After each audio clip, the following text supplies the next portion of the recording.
சோப்புக்கு ஒரு சூப்பர் வரலாறு இருக்கு. சோப்பு எப்போ உருவாச்சு அப்படின்னு பார்த்தா கிமு 2800 உருவாயிடுச்சு அப்படின்னு சொல்றாங்க. இது உருவான இடம் பாபிலோன், இப்போது இருக்கக்கூடிய நம்ம ஈராக் பகுதி இருக்குல்ல அங்க.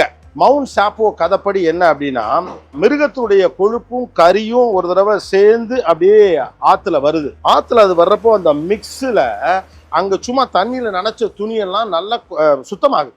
அப்பதான் தெரிய வருது, ஓ இதுவும் சேர்ந்தா ஒரு சோப்பு உருவாகும், சுத்தப்படுத்தும் பொருள் உருவாகும் அப்படின்னு.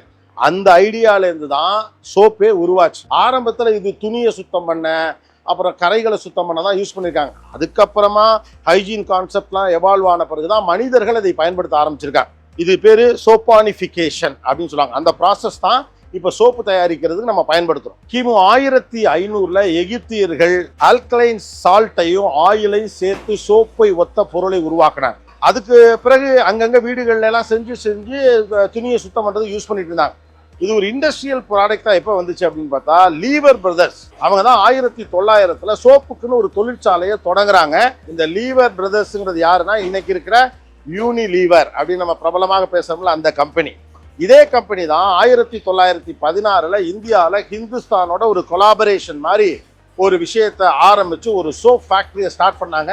அங்கேருந்து 1916 இந்தியாவில் நேரடியாக சோப்புகள் தயாரிக்கப்பட ஆரம்பிச்சது. அந்த சோப்புகள் தயாரிக்க ஆரம்பித்த பிறகு மக்களுக்கு கொஞ்சம் பொருளாதாரத்தில் இருக்கவங்களாம் சோப்பெல்லாம் போட்டு யூஸ் பண்ண ஆரம்பித்தாங்க. அந்த எக்ஸ்பீரியன்ஸ் சூப்பராக இருந்திருக்கும்ல. அதாவது நதியில் அழுக்கு தேய்ச்சி குளிச்சு சுத்தமாக இருந்தது, அது ஒரு நல்ல விஷயம். அதுக்கப்புறம் ஒரு சோப்பு வந்து அந்த எக்ஸ்பீரியன்ஸ்லாம் அப்போ எப்படி இருந்திருக்கும், முதல் முறையாக ஒருத்தர் சோப்பு போட்டு குளிக்கல, நுரையெல்லாம் வந்து பாடியில் கொஞ்சம் வளவளான்னு இருந்து குளிச்சு முடிச்சோடனேயும் ஒரு ஃப்ரெஷ்னஸ் ஃபீல் ஆனது எப்படி இருந்திருக்கும் அப்படின்னு தெரில. இப்போ கூட நம்ம இங்கெல்லாம் வெளியிலலாம் போயிட்டு வந்து சோப்பு உப்பு போட்டு குளிச்சு வந்தப்போ ஒரு சின்ன ஃப்ரெஷ்னஸ் கிடைக்குதுல்ல, அது ரெகுலர் நமக்கு. ஆனால் அதை ஃபர்ஸ்ட் டைம் அதை என்ஜாய் பண்ணவங்களுக்கு அது எவ்வளோ பெரிய எக்ஸைட்மெண்ட்டாக இருந்திருக்கும்னு தெரியல. ஒரு ஆர்டிஃபிஷியல் இன்டெலிஜென்ஸ் நம்ம கேட்டதெல்லாம் தரது இந்த தலைமுறைக்கு ஒரு எக்ஸ்பீரியன்ஸ் அண்ட் எக்ஸைட்மெண்ட்னா, சோப்பே பார்க்காத காலத்தில் சோப்பெல்லாம் போட்டு குளிச்சது அவங்களுக்கு ஒரு மிகப்பெரிய எக்ஸ்பீரியன்ஸாக இருக்கும்.